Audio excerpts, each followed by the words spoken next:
Shalom Bapak Ibu Saudara. Shalom. Puji nama Tuhan. Ibadah 1, ibadah 2 kita telah lewati, kita akan masuk ibadah 3 di minggu ini. Biarlah kita juga, kalau 1, 2 diberkati, kita percaya ibadah ketiga juga pun kita diberkati. Amin.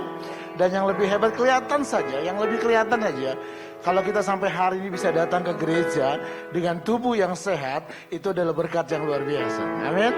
Bapak Ibu sehat? Amin. Amin. Selalu saya bilang tadi pagi deh, di ibadah 1, ibadah 2, kalau kita ingin salam sama orang, ada tambahan akhir ini ya. Bagaimana bro? Sehat ya? Selalu ada tambahan sehat. Dulu kan, bagaimana kabarnya? Baik ya? Baik.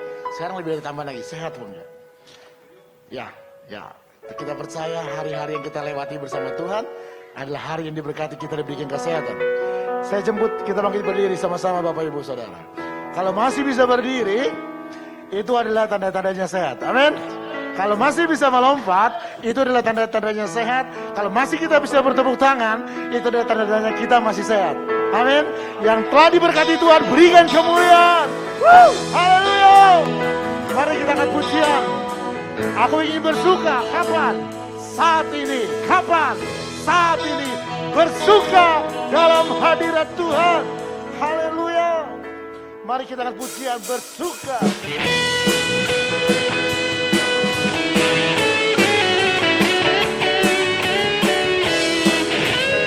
Yes, Tuhan.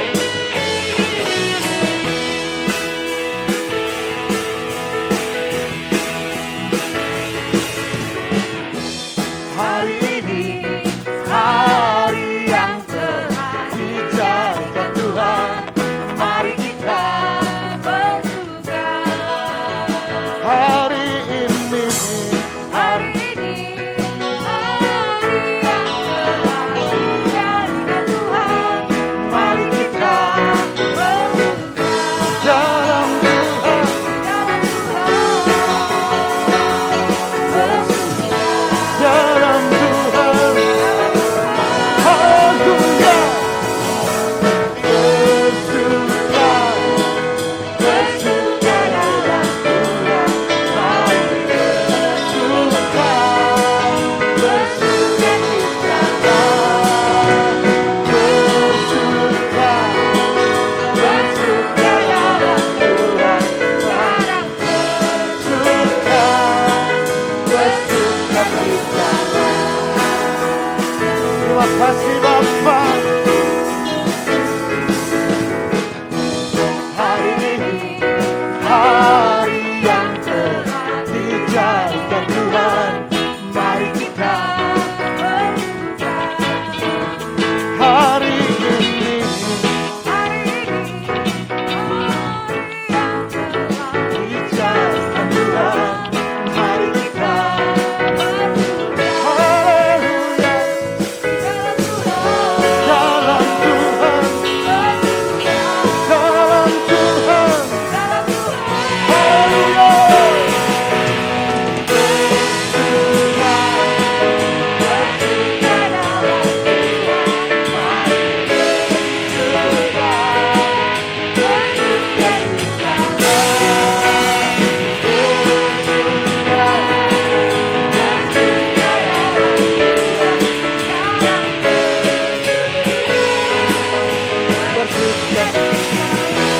Mari katakan kembali, hari ini, hari yang indah. Hari ini, hari yang telah dijadikan Tuhan. Mari kita hari ini, hari yang telah dijadikan Tuhan. Dalam Tuhan, haleluya. Dalam Tuhan, bersuka, bersuka dalam Tuhan. Mari bersuka,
sayang sebelah kiri, sebelah kanan kita bersuka cita.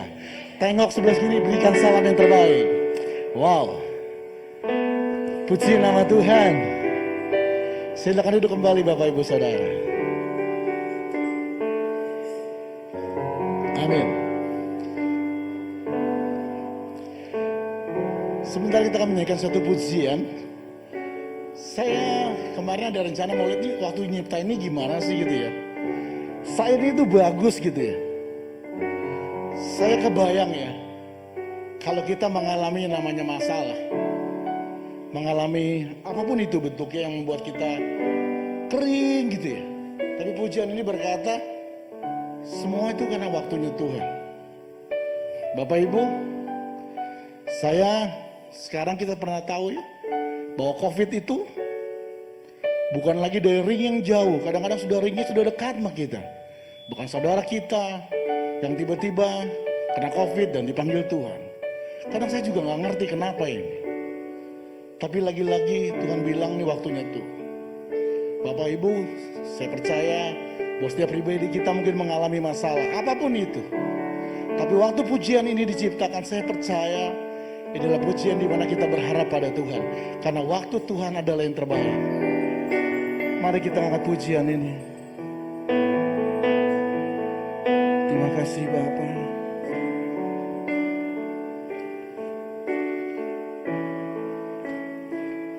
Bila kau izinkan sesuatu terjadi, ku percaya semua untuk kebaikanku. Bila nanti telah tiba waktumu, ku percaya kuasa-Mu memulihkan hidupku. Waktu Tuhan pasti yang terbaik. Walau kadang tak mudah dimengerti, lewati cobaan, ku tetap percaya waktu Tuhan pasti yang terbaik. Terima kasih bila kau izinkan sesuatu terjadi, ku percaya semua untuk kebaikanku. Bila nanti telah tiba waktu, ku percaya kuasa-Mu. Waktu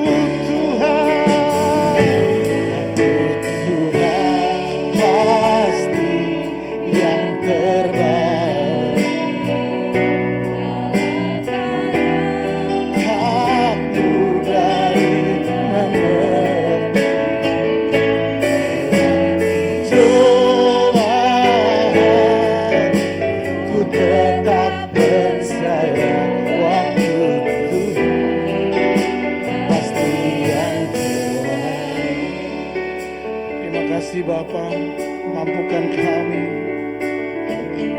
Bila kau izinkan sesuatu terjadi, kami percaya semua untuk kebaikan. Bila nanti telah tiba waktu, terima kasih Bapa. Waktu Tuhan pasti yang terbaik. Walau kadang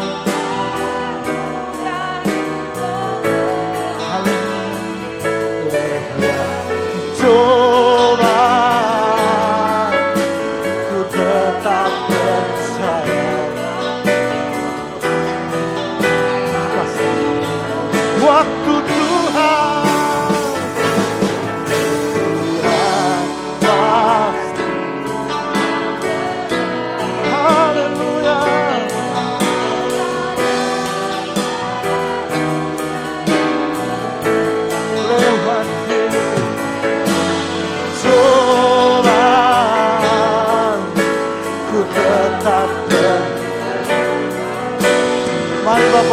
Kita percaya waktu Tuhan yang terbaik.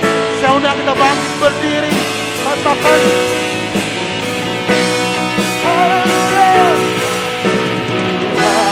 pasti yang waktu Tuhan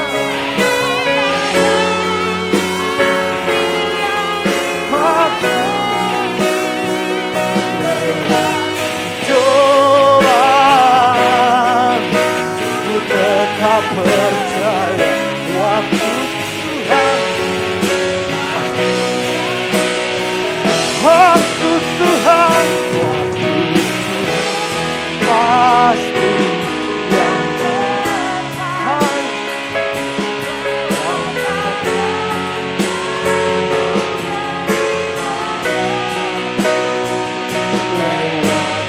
Cobaan ku tetap percaya waktu pasti yang lewati.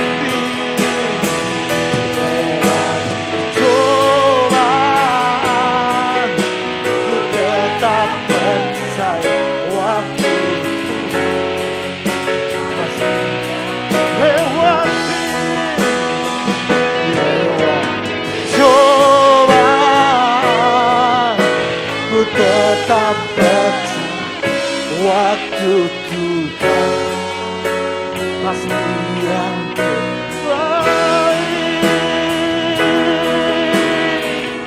yang terbaik.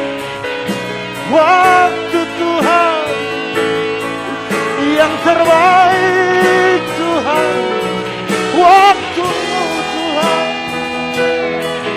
yang terbaik. Semua kasih-Mu kami percaya, kami percaya, kami percaya Tuhan, kami percaya, kami percaya, kami percaya. Haleluya. Haleluya, pulihkan. Haleluya. Terima kasih. Kami percaya bersama-Mu ada pemulihan, Bapa. Kalau kami melihat masalah kami tidak bisa menemukan. Waktu kami melihat Engkau, waktu kami berserah kepada Engkau, maka kami akan menemukan jalan. Berikan kami hikmat-Mu, pulihkan kami, pulihkan keluarga kami, pulihkan kota kami, pulihkan bangsa. Terlalu banyak kami melihat kesedihan, tapi kami percaya Kau pulihkan, Bapa. Terima kasih, pulihkan kami, Bapa. Terima kasih Yesus, terima kasih. Haleluya.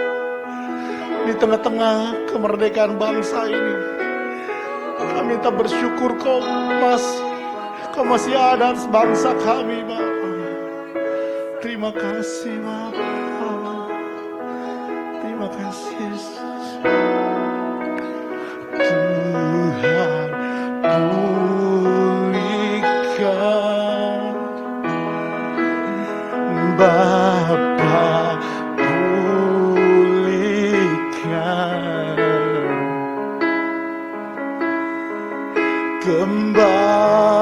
kembalikan bangsa kami kepadamu. Tuhan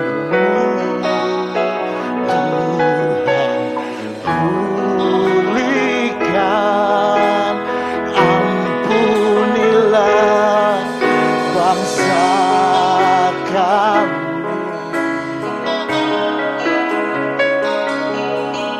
Dan pulihkan kembali negeri kami.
Bapa pulihkan, kembalikan bangsa kami.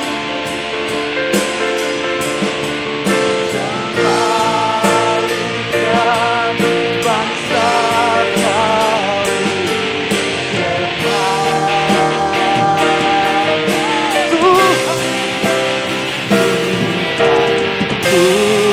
Pulihkan, ampunilah bangsa kami, dan pulihkan kembali, dan pulihkan kembali.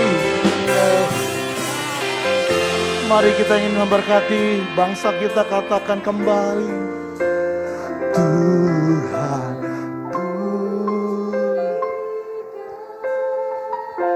berkati Bapa. Hanya Engkau yang bisa memulihkan bangsa kami, Bapa. Kota kami, keluarga kami. Kembali Bapa.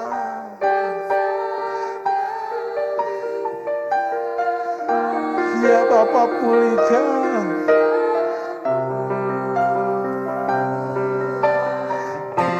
Ampuni kami Bapa. Inilah bangsa. Pulihkan, pulihkan.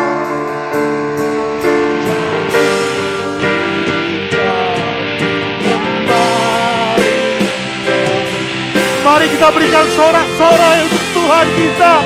Haleluya. Pulihkan Bapa, Bapa pulih.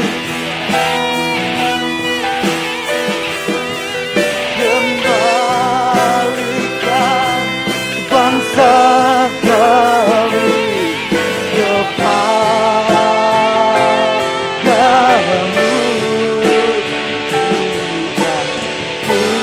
Pulihkan, ampunilah bangsa kami,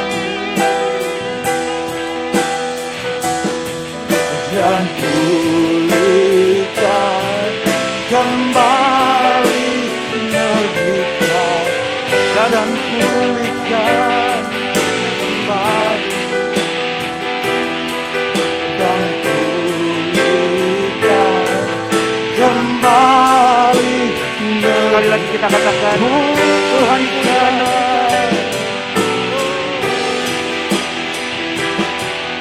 dan pulihkan kembali negeri kami. Memberikan kemuliaan buat Tuhan.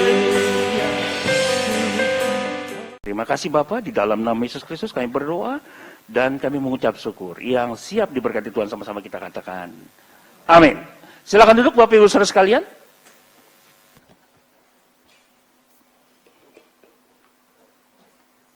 Shalom. Oke, apa kabarnya Bapak Ibu Saudara sekalian? Shalom, amin. Ya, senang sekali bisa berjumpa kembali dengan Bapak Ibu Saudara sekalian. Dan hari ini saya mau berbicara sedikit tentang yang namanya berbuah dalam Kristus. Tetapi karena ini temanya masih tema 17-an, nanti kita bahas tentang berbelas kasih terhadap bangsa kita. Nah saudaraku, bicara berbuah dalam Kristus. Saudaraku, masih SD, pelajaran biologi masih ingat saudaraku? Ketika kita mau nanam pohon, kita tanam benih dulu ya. Betul ya? Ini pelajaran SD saudaraku ya, kita mereview beberapa puluh tahun yang lalu, kira-kira begitu. Dan benih pun harus mati dulu. Artinya benih itu dikeringin, segala macam.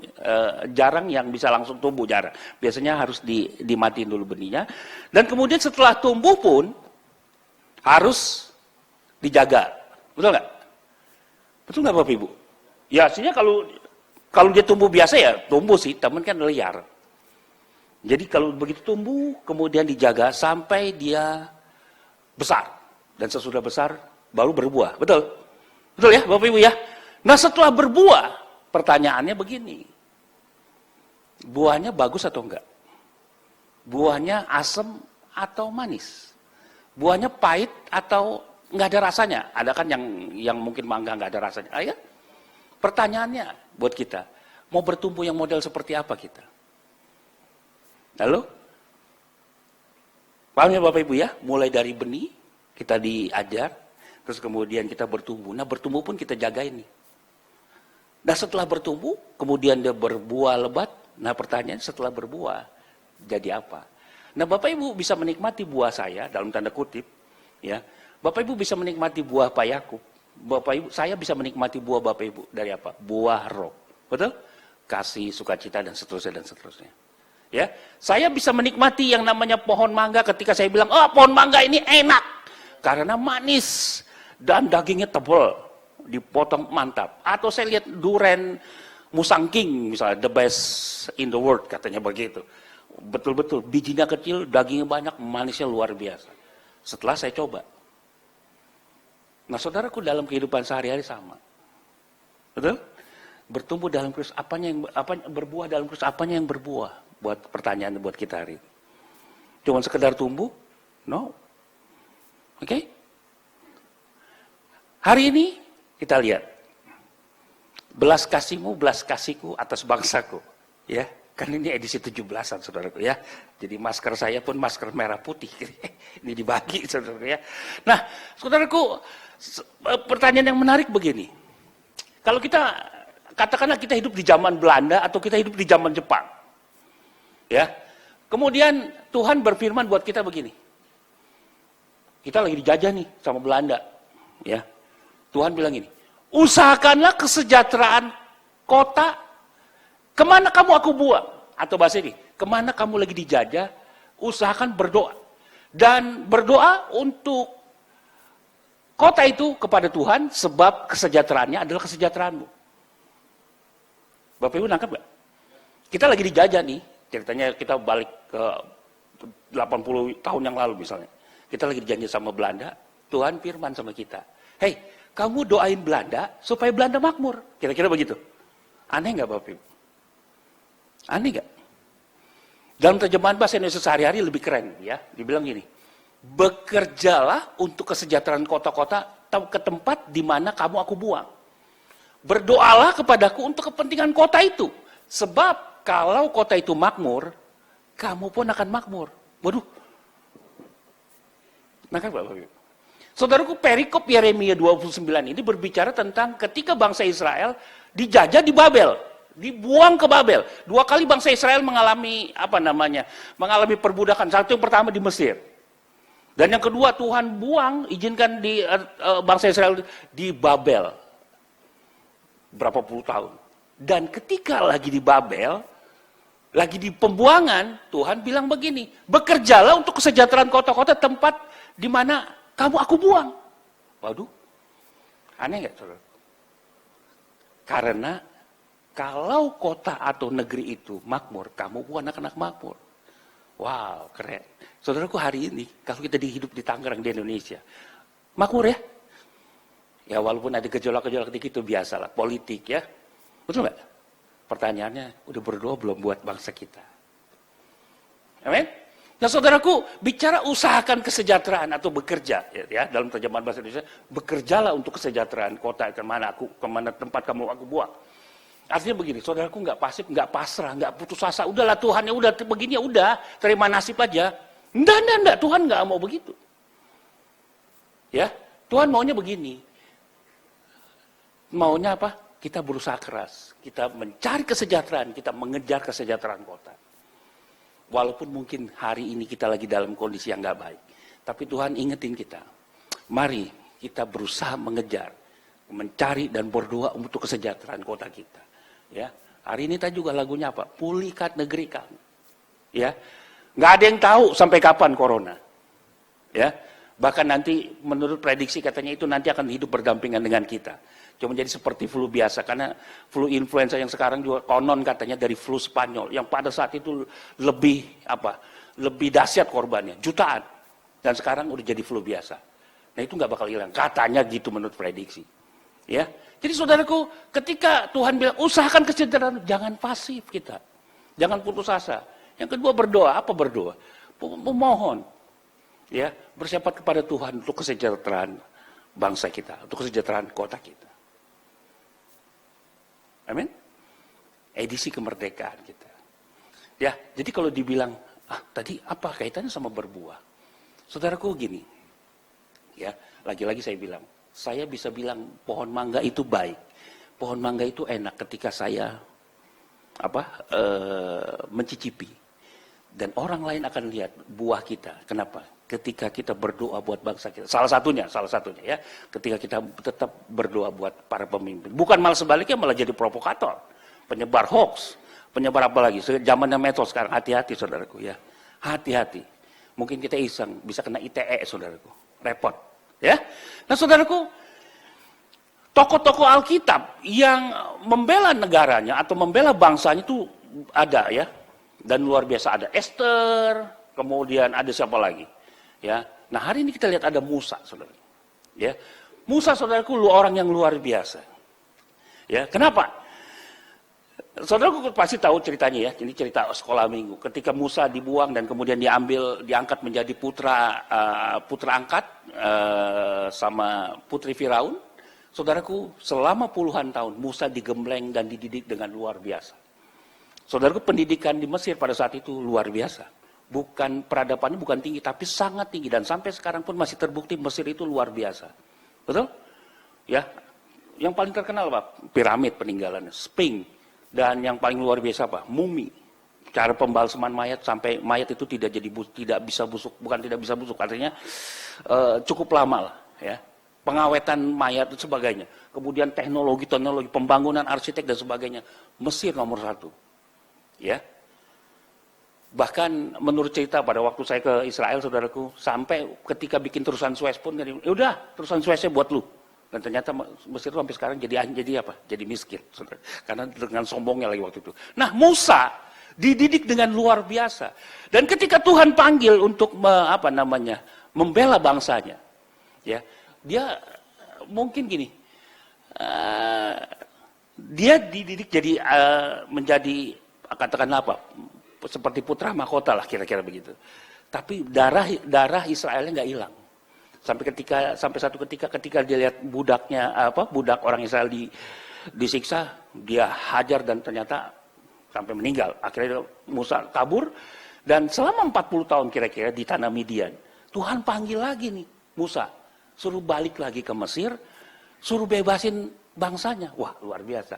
Nah, Bapak Ibu tentu tahu ceritanya. Sampai di Keluaran 32 ini, Bapak Ibu. Ketika bangsa Israel sesudah keluar dari Mesir dan ketika sampai di Gunung Sinai, di dalam perikop Keluaran 32 ini, nanti Bapak Ibu baca di rumah ya. Musa lama di atas, nggak turun-turun berhari-hari. Bangsa Israel ngoceh. Wah, kita perlu ini, kita perlu Tuhan, mana Allah, mana segala macam. Akhirnya Harun dibilang kumpulin anting-anting. Akhirnya anting-anting emas dikumpulin dan kemudian bikin lembu. Jadi lembu emas. Saudaraku tahu, Tuhan marah sekali. Tadinya bangsa Israel mau dibinasakan sama Tuhan. Tapi Musa pasang badan di sini buat bangsanya. Tuhan, kau janji. Begini, kau akan memberkati, bla bla bla sebagainya. Bahkan sampai di ayat yang di sini, saudaraku. Dikatakan gini, lalu kembalilah Musa menghadap Tuhan dan berkata, bangsa ini telah berbuat dosa besar. Sebab mereka telah membuat Allah emas bagi mereka. Tetapi sekarang kiranya engkau mengampuni dosa mereka. Musa ngancam sama Tuhan, bilang begini. Kalau Tuhan nggak ngampunin, hapus namaku dari dalam kitab yang telah kau tulis. Waduh, luar biasa. Kalau Tuhan nggak ngampunin bangsa Israel, karena Tuhan marah dan bangsa Israel mau dibinasakan sama Tuhan. Tuhan nggak senang berhala. Ya, tapi Tuhan berfirman kepada Musa, siapa yang berdosa kepadaku, nama orang itu yang akan kuhapus dari dalam kitab. Saudaraku lihat, Musa, saya sering cerita di sini ya, hamba Tuhan sering cerita, bukan cerita, tahu prosesnya. Bagaimana Musa dikata-katain, Musa dimaki-maki, diberantemin sampai di masa Meriba, sampai akhirnya dia, gara-gara marah, akhirnya dia tidak bisa masuk tanah perjanjian. Bapak Ibu tahu semua. Tapi ketika mau dibinasakan, Musa pasang badan buat bangsa Israel. Dibilang gini, kalau Tuhan gak ampunin, Kalau gitu hapus namaku dari kitab kehidupan yang Tuhan tulis. Waduh, luar biasa. Amin Bapak Ibu. Musa. Saudaraku lagi-lagi, Musa ini bukan orang sembarangan. Musa ini orang yang luar biasa, orang pinter. Dan sudah sangat nyaman zonanya. Ada satu tokoh lagi saudaraku yang sangat menarik, Nehemia saudaraku. Nanti Bapak Ibu baca di dalam Nehemia 1 ya, saya nggak usah baca karena mengingat waktu. Saudaraku dikatakan Nehemia menangis dan berdoa kepada Tuhan. Boleh ayat ke-6 ke-7 saja, Bro. Ya. Jadi ceritanya gini, Nehemia sama Esra nih deket-deketan. Ya. Jadi habis Esra, Nehemia. Nah ini bicara tentang ketika bangsa Israel keluar dari Babel. Dan kemudian Nehemia menjadi juru minum raja pada saat itu. Dan kemudian ketika ngobrol-ngobrol ketemu saudaranya. Dan ketemu saudara ditanya, gimana kabar itu Yerusalem? Terus saudaranya bilang gini, hancur, temboknya roboh, pintu gerbangnya nggak karu-karuan, kira-kira begitu. Nehemia nangis. Dan bagusnya ayat ke-6 gini. Dia berdoa dan dia bilang gini, berilah telingamu Tuhan, bukalah matamu, dengarkanlah doa hambamu yang sekarang kupanjatkan kehadiratmu siang malam bagi orang Israel. Hamba-hambamu itu. Dengan mengaku segala dosa yang kami, orang Israel telah lakukan terhadapmu. Saudaraku perhatian. Dengan mengaku segala dosa yang kami orang Israel telah lakukan terhadapmu. Juga aku dan kaum keluargaku telah berbuat dosa. Saudaraku, gini. Ilustrasi gampang. Saya sudah di posisi nyaman, saya sebagai juru minum, Raja Artasasta, Raja orang Persia, hidup matinya Raja tergantung saya. Kalau saya mau bunuh Raja gampang, karena saya juru minum. Bahkan ada minum apapun, saya harus tes dulu supaya Raja aman. Saya sudah nyaman, dan sangat nyaman, tapi lagi-lagi, darah orang Yahudinya, darah orang Israelnya ini. Dan akhirnya begitu dengar itu dia nangis, dia berdoa, dia mohon sama Tuhan. Boleh balik lagi bro?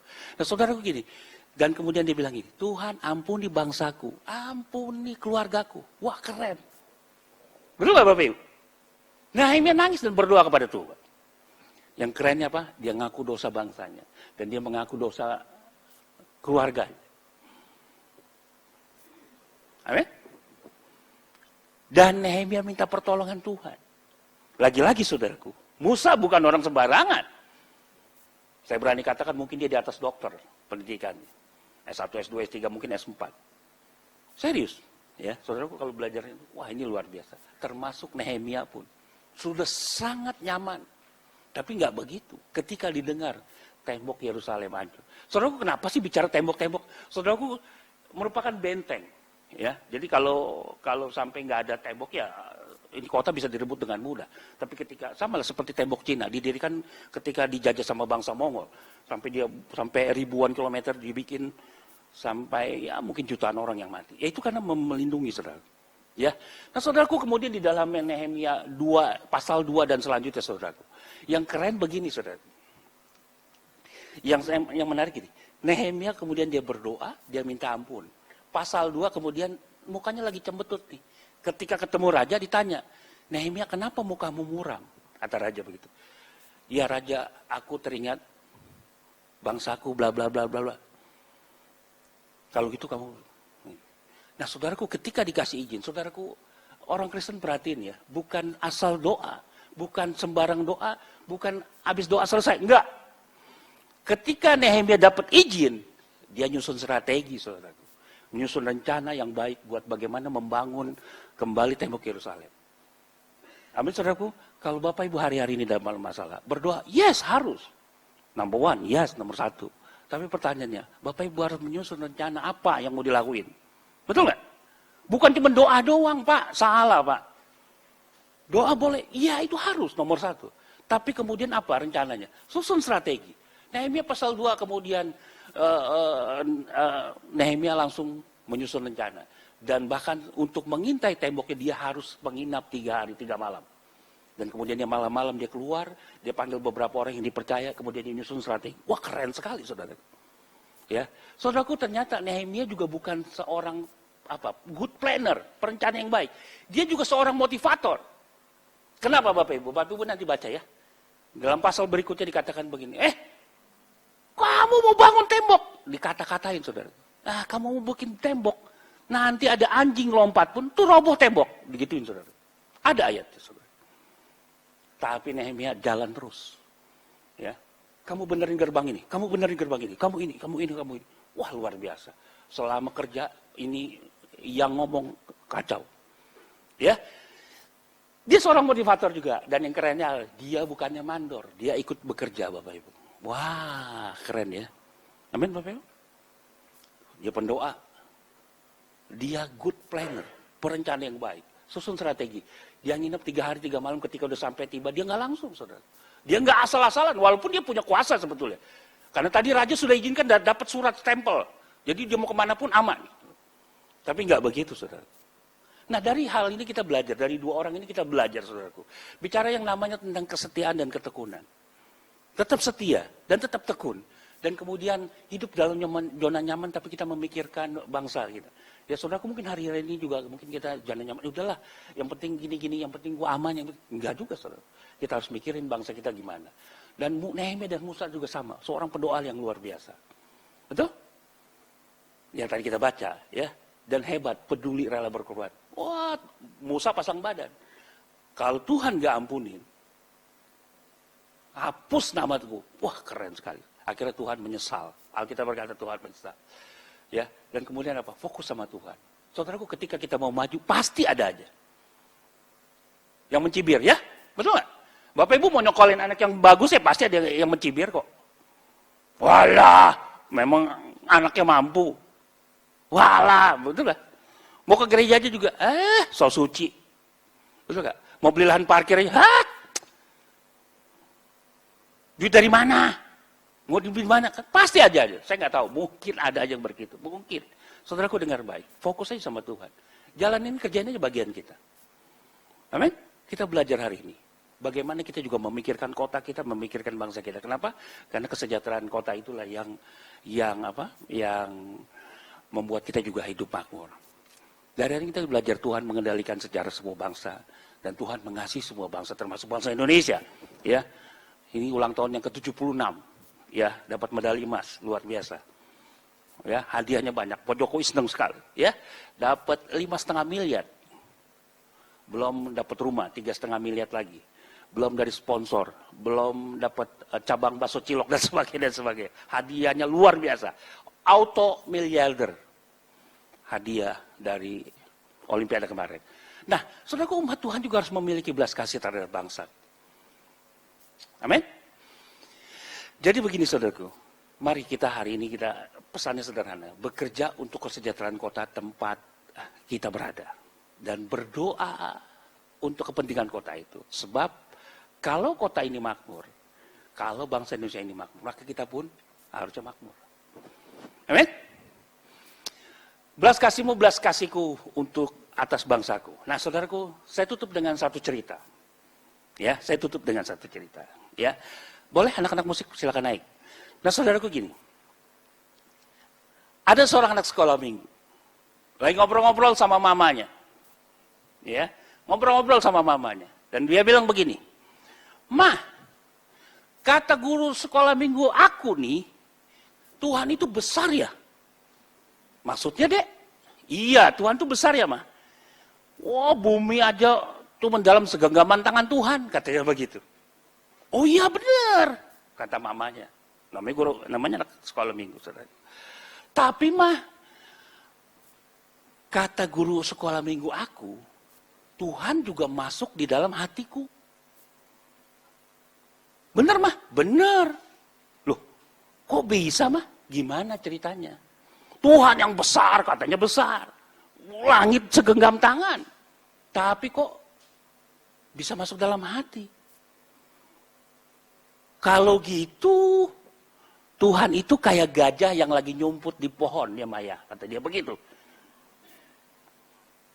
Ya, nah jadi saudaraku gini, saudaraku, Tuhan yang begitu besar, kalau ada di dalam hatimu, Tuhan yang begitu besar ada di dalam hatimu, di dalam hidupmu, orang lain akan lihat ada Tuhan di dalam hatimu.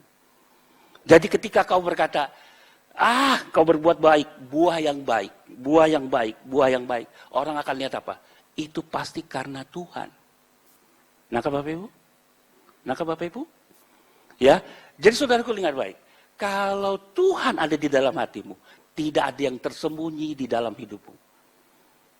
Orang akan lihat ada Tuhan di dalammu. Kalau kau hari ini sehat, kalau kau hari ini diberkati, itu pasti karena Tuhan. Oh, saya lihat ada Tuhan di dalam kamu. Oh, saya lihat ada Tuhan di dalam. Jadi seperti gajah yang nyumput di pohon. Biar bagaimanapun tetap kelihatan ada Tuhan di dalam hidupmu. Amin. Kalau bangsa ini hari ini sampai hari ini luar biasa. Orang pasti lihat, ada anak Tuhan yang berdoa buat bangsa Indonesia. Amin. Amin Bapak Ibu. Ya, biar jadi renungan kita hari ini. Kita bersyukur buat kota kita bersyukur buat bangsa kita, dan orang lain akan lihat ada Tuhan dalam hidup kita. Kalau kita berbuat sesuatu yang baik, pasti karena Tuhan. Pak Yakub diberkati karena Tuhan. Pak Rian diberkati karena Tuhan. Pak Wit diberkati karena Tuhan. Bapak Ibu Saudara sekalian diberkati karena Tuhan.